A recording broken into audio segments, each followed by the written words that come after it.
السلام علیکم ورحمۃ اللہ وبرکاتہ۔ محترم ناظرین کرام، رمضان اور اس سے متعلق احادیث اور فضائل رمضان اور مسائل رمضان سے متعلق آپ کے لیے ایک بہترین تحفہ رمضان پیش کیا جا رہا ہے۔ بخور سماعت فرمائیں، اللہ آپ کو اور مجھے اس کا ثواب نصیب فرمائے۔ رمضان سے متعلق حدیث نمبر 3، روزہ داروں کے لیے جنت کا خصوصی دروازہ۔ عن سہل بن سعد رضی اللہ عنہ قال قال رسول اللہ صلی اللہ علیہ وسلم فی الجنت 8 ابواب منها باب یسمى الریان لا يدخله الا الصائمون، متفق علیہ۔ حضرت سہل بن سعد رضی اللہ عنہ حضور اقدس صلی اللہ علیہ وسلم کا ارشاد نقل فرماتے ہیں کہ جنت کے 8 دروازے ہیں، ان میں ایک دروازہ ہے جس کا نام ریان ہے، جس میں صرف روزہ دار داخل ہوں گے۔ رمضان شریف میں گناہوں کی بخشش۔ عن ابی ہریرہ رضی اللہ عنہ قال قال رسول اللہ صلی اللہ علیہ وسلم من صام رمضان ایمانا واحتسابا غفر له ما تقدم من ذنبه ومن قام رمضان ایمانا واحتسابا غفر له ما تقدم من ذنبه ومن قام ليلة القدر ایمانا واحتسابا غفر له ما تقدم من ذنبه، متفق علیہ روایت ہے۔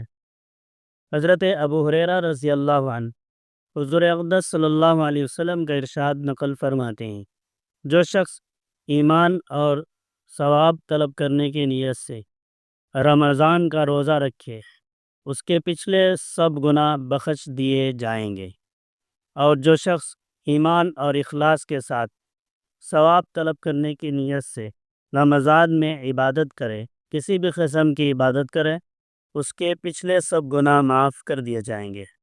اسی طرح جو شخص شب قدر میں ایمان اور ثواب طلب کرنے کی نیت کے ساتھ عبادت میں مشغول رہیں، اس کے بھی پچھلے سب گناہ معاف کر دیے جائیں گے۔ اللہ تعالی ہم سب کے گناہوں کو معاف فرمائے، رمضان کی برکت سے اور شب قدر کی برکت سے، رمضان کی عبادتوں کی برکت سے۔ اب رمضان کے مسائل، روزے کے متعلق ایسے مسائل جن کے کرنے سے، بھول کر دینے سے روزہ نہیں ٹوٹتا ہے، جان بوجھ کر کرنے سے روزہ ٹوٹ جاتا ہے۔ اب بھول کر کیے جانے والے مسائل کا تذکرہ ہوگا۔ روزے میں جو کام روزے کو خراب نہیں کرتے ہیں، بھول کر کرنے کی وجہ سے، بھول کر کھانا پینا یا ملاقات کر لینا، بھول کر کھانے پینے اور جماع کرنے سے روزہ نہیں ٹوٹتا ہے۔ بھول کر کھانے پینے اور جماع کرنے سے مراد دن میں میاں بیوی کے ملاقات بھول کر لینے کی وجہ سے روزہ نہیں ٹوٹتا ہے۔ بھول کر افطار کرنے والے کو دیکھنے والا یاد دلائے یا نہیں، ایک بہترین اور اہم سوال ہے۔ اگر کوئی شخص بھول سے روزے میں کھانے پینے لگے تو دیکھنے والے کو کیا کرنا چاہیے؟ بھول کر اگر افطار کرنے والے کو دیکھنے والا یا یاد دلائے یا نہیں۔ اگر کوئی شخص بھول کر روزے میں کھانے پینے لگے تو دیکھنے والے کو کیا کرنا چاہیے؟ اس سلسلے میں تفصیل یہ ہے کہ اگر وہ شخص طاقتور ہے تو اسے ضرور یاد دلانا ہے۔ اگر وہ شخص طاقتور ہے تو اسے ضرور یاد دلانا ہے۔ اگر وہ شخص بوڑھا یا کمزور ہے تو یاد نہ دلانے کی گنجائش ہے۔ روزے میں مسواک، سرما، انجیکشن، آنکھ میں دوا ڈالنا، خوشبو لگانا یا ٹیکا لگانا، گلوکوز چڑھانا، یہ تمام چیزیں مباح ہیں، اس سے روزہ نہیں ٹوٹتا ہے۔ مسواک کرنا، سرما لگانا، آنکھ میں دوا ڈالنا، خوشبو سونگھنا، انجیکشن یا ٹیکا لگوانا اور گلوکوز چڑھوانا، یہ تمام چیزیں مباح ہیں، اس سے روزہ نہیں ٹوٹتا ہے۔ بہت سے لوگوں کا ایک سوال اہم ہوتا ہے کہ خون ٹیسٹ کروا سکتے ہیں یا نہیں۔ روزے کی حالت میں خون نکال کر ٹیسٹ کرانے سے روزہ ٹوٹتا نہیں ہے۔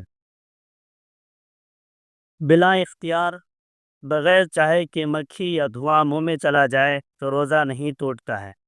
بلا اختیار بغیر چاہے کہ منہ میں دھواں چلا جائے تو روزہ نہیں ٹوٹتا ہے۔ کان میں خود بخود پانی چلا جانے سے روزہ نہیں ٹوٹتا ہے۔ غسل کرتے وقت سر پر سے پانی ڈالے اور پانی کان میں چلا گیا تو روزہ نہیں ٹوٹتا ہے۔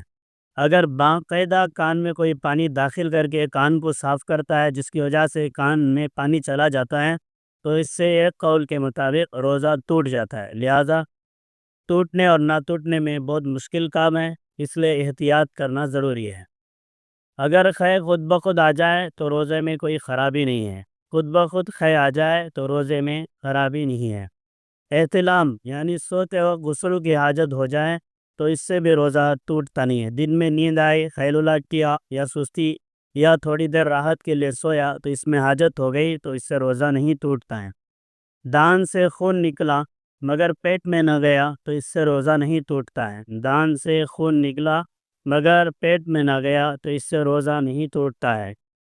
حالت جنابت میں سحری کی رات میں ملاقات ہو گئی، میاں بیوی نے محبت کر لی، یا اسی طرح کسی غیر شادی شدہ مرد یا عورت کو غسل کی حاجت ہو گئی اور صبح سحری کا وقت بہت کم رہا تو اس کو پہلے سحری کھا لینا چاہیے، بعد میں غسل کرنے میں کوئی خرابی نہیں ہے، اس میں کوئی گناہ بھی نہیں ہے، اس سے روزہ بھی نہیں ٹوٹتا ہے۔ اللہ تعالیٰ مجھے اور آپ کو عمل کی توفیق عطا فرمائے اور روزانہ ان مسائل کا آپ کے ساتھ تذکرہ کرنے کی توفیق عطا فرمائے۔ وآخر دعوانا الحمدللہ رب العالمین۔